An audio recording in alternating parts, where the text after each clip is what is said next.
इस बार बहुत विवाद है कि दीपावली 31 अक्टूबर को मनाई जाए या 1 नवंबर को। कई भक्तों के फोन आ रहे हैं, मैसेजेस आ रहे हैं। मैं निर्णय देने से पहले अपने पूज्य पिताजी के साथ उससे पहले एक बात कहूंगा, ये सारा भेद शास्त्रों का नहीं है। शास्त्र स्पष्ट है, पुराणों का मत स्पष्ट है, क्या करना चाहिए, कब कौन सी तिथि और कौन सा त्योहार मनाना चाहिए।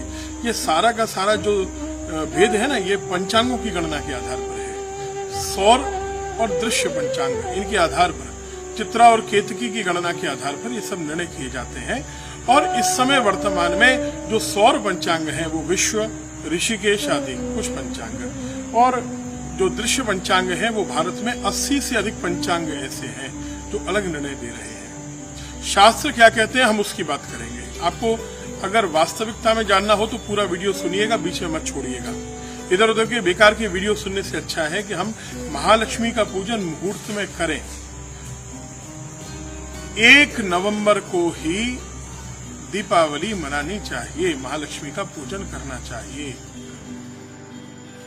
जितने भी पंचांग हैं वर्तमान में, उनमें से 2-3 पंचांगों को छोड़ करके 31 अक्टूबर गुरुवार के दिन चतुर्दशी का समाप्ति काल 3:53 अपराह्न में। उसके बाद में अमावस्या का प्रारंभ होगा, जो कि शुक्रवार 1 नवंबर को सायंकाल 6:17 तक चलेगी।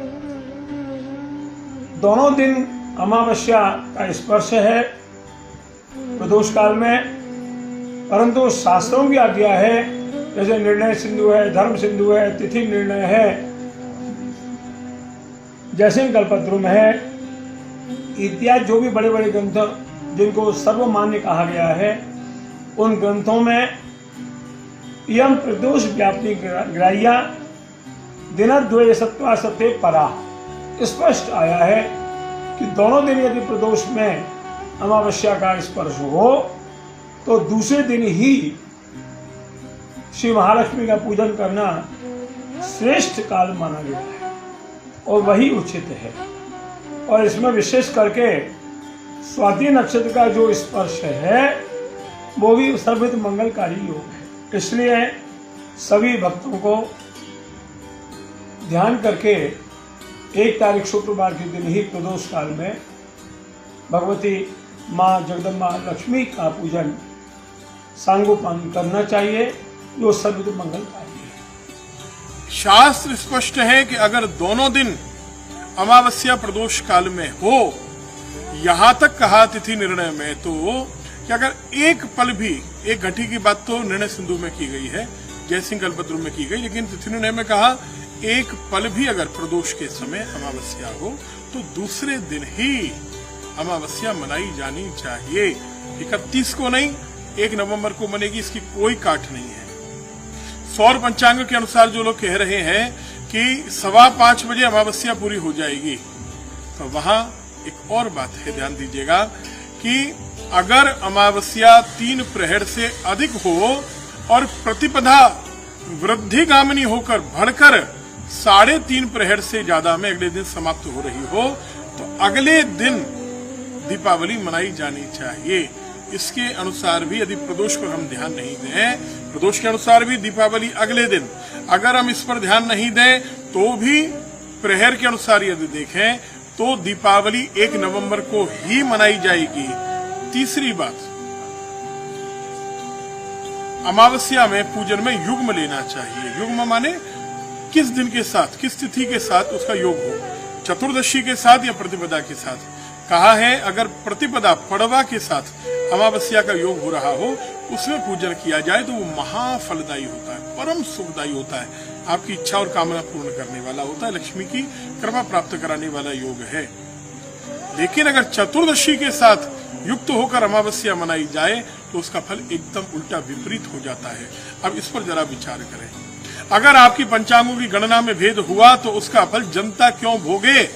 आप पंचांगकार यदि कहीं कोई गलत निर्णय देता है तो उसका फल जनता तो नहीं भोगेगी ना, जनता अपना विवेक से निर्णय ले। उसके बाद और अगली बात हम कहते हैं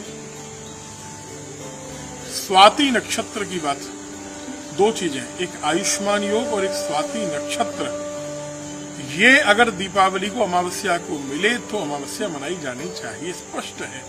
स्वाति नक्षत्र कहीं भी 31 अक्टूबर को नहीं है और 1 नवंबर को पूरे दिन सुबह तक ब्रह्म मुहूर्त तक स्वाति नक्षत्र है और सुबह 10:40 के बाद प्रीति योग के बाद आयुष्मान योग भी आ जाने वाला है। तो दोनों योग मिल रहे हैं। स्वाति नक्षत्र के बिना दीपावली आप मनाएंगे कैसे 31 अक्टूबर को, जब स्वाति है ही नहीं। उसके बाद एक और बात है कि दीपावली के दिन बहुत से लोग सूर्योदय व्यापिनी मानते हैं। ये तिथि चंद्रोदय व्यापिनी होती है, सूर्योदय व्यापिनी नहीं।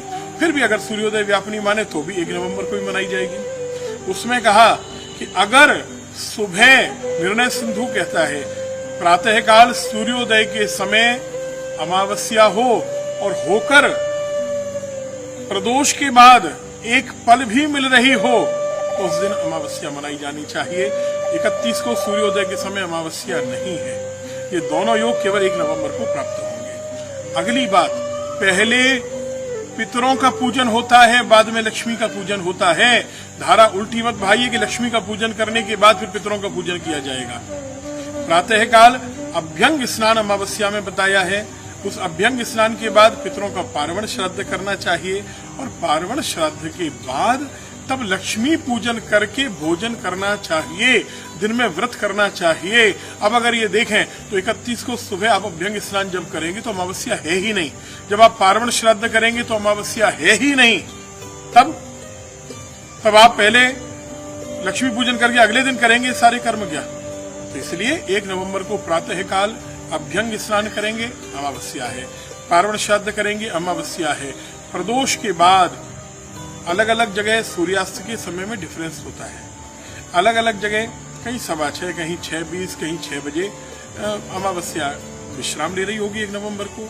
लेकिन ये निश्चित है कि 1 घटी से ज्यादा माने 24 मिनट से ज्यादा अमावस्या 1 नवंबर को है, इसलिए 1 नवंबर को ही मनाई जानी चाहिए।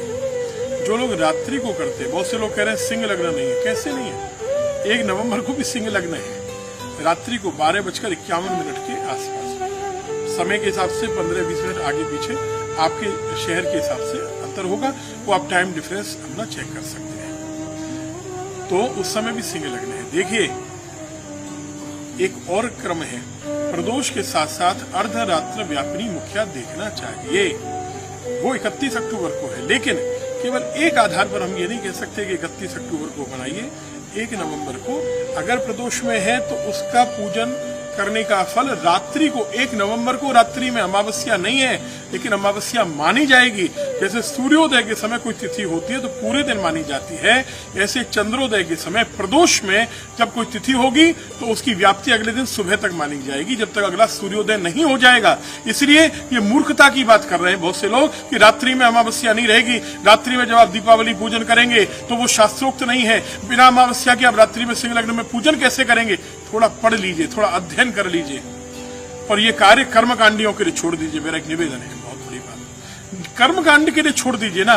मैं भागवताचार्य हूँ, पुराणों का प्रवक्ता हूँ, लेकिन मैं कर्मकांडी भी हूँ, मैं याज्ञिक भी हूँ और मैं याज्ञिक घराने से संबंध रखता हूँ। मेरे पूज्य पिताजी ने जो आज्ञा दी, वृंदावन में विद्वानों ने जो निर्णय लिया, हमारे परम आदरणीय श्री राजेश पांडे जी, पंडित श्री राजेश पांडे जी, पंडित श्री चंद्रमणि पांडे जी आदि आदि कई विद्वानों ने कई दिन से चर्चा करके निष्कर्ष निकाला है। कोई एक दिन की चर्चा नहीं है। हम लोग इसमें कम से कम 20 दिन से लगे हुए हैं, तब जाकर ये निर्णय हुआ। नंदगांव से हमारे भाई श्री हरिमोहन गोस्वामी जी और ब्रज तीर्थ देवालय न्यास का भी यही निर्णय है। ब्रज तीर्थ देवालय न्यास जो ब्रज के मंदिरों का संगठन है, उसका भी निर्णय है 1 नवंबर को ही दीपावली मनाई जानी चाहिए। अब एक मंदिर में कहीं एक को मन रही, 31 को मन रही है, कहीं एक को, मैं इस पर नहीं जाना चाहूंगा। देखिए काशी में कहा क्या कहा गया, अगर उस पर ध्यान दें कि लोग कह रहे हैं कि काशी में निर्णय लिया गया सर्वसम्मति से कि 31 अक्टूबर को मनाई जाएगी, तो पिछले वर्ष ही 1 साल पहले ही परम वंदनीय कांची कामकोटी पीठ के शंकराचार्य परम वंदनीय श्री विजयेंद्र सरस्वती जी महाराज, जिनका मुझ पर अपार स्नेह है, उनके अध्यक्षता में उनके द्वारा एक धर्म सभा का आयोजन किया गया था 1 वर्ष पहले, जिसमें पूरे भारत के पंचांगकारों को एकत्रित किया गया और सभी पंचांगकारों ने उसी काशी में एक मत से निर्णय लिया कि अगले वर्ष 2024 में दीपावली 1 नवंबर को मनाई जाएगी, 31 अक्टूबर को नहीं मनाई जाएगी। जिस सभा में राम जन्मभूमि के लिए मुहूर्त देने वाले मुहूर्त के सबसे बड़े ज्ञाता परम वंदनीय पंडित श्री गणेश्वर शास्त्री द्रविड़ जी भी उपस्थित थे। जब शंकराचार्य निर्णय कर रहे हैं, फेसबुक पर हर दूसरा आदमी, गूगल पर हर दूसरा आदमी कुछ भी लिख देता है जो मन में आता है। ऐसे ऐसे वक्तव्य लिख रहे हैं कि हमको हंसी आती है। ये लोग कुछ पढ़े लिखे हैं कि नहीं? संस्कृत का श्लोक लिख रहे हैं और श्लोक का अर्थ कुछ और कर रहे हैं। कुछ पढ़ाई कर दीजिए। मैं जयपुर में जो धर्म सभा हुई उसका निर्णय जो लोग दे रहे हैं, जयपुर की उस धर्म सभा में विरोध हुआ है, ध्यान दीजिएगा। एक पक्ष ने उसका बाइकआउट किया है, उस पर बहुत आपत्ति दर्ज कराई गई है और राजस्थान के अधिकांश भागों में और भारत के अधिकांश भागों में 1 नवंबर को ही दीपावली मनाई जा रही है। अगर 4 पंचांग कह रहे हैं 31 अक्टूबर के लिए, तो 80 से ज्यादा पंचांग नाम सहित आपको बता सकता हूँ।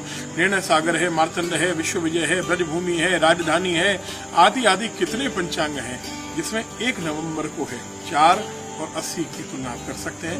लेकिन फिर भी मैं अंत में कहूंगा, आप 31 को मनाइए, आप 1 को मनाइए, लड़ाई का विषय मत बनाइए। ये पंचांगकारों की जो लड़ाई है ना, वो सनातन धर्म पर भारी पड़ रही है। और मैं तो कहता हूँ, अगर आपको आनंद नहीं आ रहा है, आपका मन कर रहा है, तो 1 को नहीं मनाने का समय तो 31 को मना लीजिए। आप 31 को मनाइए। लक्ष्मी जी हमारे घर में जिस दिन भाव हो, मुहूर्त देखिए प्रदोष तो लगी जाएगी। शास्त्रोक्त निर्णय तो 1 नवंबर का होगा, लेकिन फिर भी जो 31 को मना रहे हैं, हमारा उससे कोई विरोध नहीं है। फिर वो 31 को मनाए। अरे ये लक्ष्मी जी ने, महालक्ष्मी जी ने अवसर दिया है। एक दिन क्यों 2-2 दिन पूजा करने का अवसर दिया है। दोनों दिन लक्ष्मी आएंगे, ऐसा मत सोचिए कि 31 को ही आएंगे, 1 को ही आएंगे। दोनों दिन लक्ष्मी आने वाली है, आनंद लीजिए। हम तो कहते हैं सभी लोग 2-2 दिन कर लीजिए ना पूजा। अरे 5 दिन का त्योहार है ना, 6 दिन का बन रहा है, क्या समस्या है? आप 6 दिन मनाइए ना त्योहार को। धनतेरस आदि सभी त्योहारों का निर्णय, छोटी दीपावली, गोवर्धन पूजा, भाई दूज कब मनाई जाएगी, इसका एक अलग से वीडियो जारी करेंगे, क्योंकि ये वीडियो बहुत लंबा हो गया है और आप लोगों ने धैर्य रखा, उसके लिए धन्यवाद। अगर आप सहमत हैं, अच्छा लगे तो हमारे हिसाब से मनाइए, पर नहीं तो कुतर्क मत कीजिएगा। तर्क के साथ कोई उत्तर दे तो उसका स्वागत है। कुतर्क के लिए हमारे पास तो बहुत समय है, लेकिन आप लोग क्यों अपना समय खराब करें हमसे बेकार की चर्चा करके। और जो शास्त्र का ज्ञाता हो केवल वही चर्चा करे। हर व्यक्ति गूगल पर देखकर कभी भी कोई निर्णय नहीं दे, सुनी बातों पर ध्यान नहीं दे। जब तक कर्मकांड का अध्ययन नहीं किया, मैं कहता हूं हमारे वृंदावन में भी कुछ ऐसे कथा प्रवक्ता हो गए हैं जो एक तो ब्राह्मण नहीं है और ब्राह्मणेतर होकर वो ब्राह्मणों का निर्णय दे रहे हैं। ऐसे लोगों का बहिष्कार होना चाहिए, सार्वजनिक रूप से बहिष्कार होना चाहिए। वो हर बार गलत निर्णय देते हैं, हर बार अलग निर्णय देते हैं। अगर आपने कभी निर्णय सिंधु, जय सिंह कल्पद्रुम, धर्म सिंधु का दर्शन नहीं किया, आपने व्रत विवेक आदि का दर्शन नहीं किया, पंचांग निर्णय का दर्शन नहीं किया, तिथि निर्णय का दर्शन नहीं किया, आप किस आधार पर निर्णय दे रहे हैं? एक पंचांग उठाया बस आप निर्णय दे देते हैं। पंचांगों में विभिन्नता है और इसके लिए प्रयास किया जा रहा है। सनातन धर्म की सर्वोच्च कमेटी बनाने के लिए आप सबके सहयोग से मैंने प्रयास प्रारंभ कर दिया है और 2 जगतगुरु उसके लिए पूर्णतया सहमत भी हो चुके हैं। कार्य प्रगति पर है और आगामी प्रयागराज के महाकुंभ में ये कार्य, अगर कृपा रही प्रभु की, तो ये कार्य होगा। और यदि ये कार्य हो गया, आप सब लोग शुभकामना करिए, तो फिर उसके बाद सनातन धर्म में कोई बिखराव नहीं होगा। इससे बड़ा काम सनातन धर्म के इतिहास में 1000 वर्ष में नहीं हुआ होगा। अगर ये कार्य हो जाता है, इस सबके लिए आपका सहयोग चाहिए और आप सब लोग अपनी सद्भावना व्यक्त कीजिए और लक्ष्मी जी का पूजन आनंद से करिए। दोनों दिन करिए, हम तो करते हैं। और अगर शास्त्रोक्त मानते हैं, हमारे मत को मानते हैं, तो 1 नवंबर को करिए। अन्यथा 31 अक्टूबर वालों को भी हम बधाई देते हैं, वे हमको बधाई दें। महालक्ष्मी माता की जय। राधे।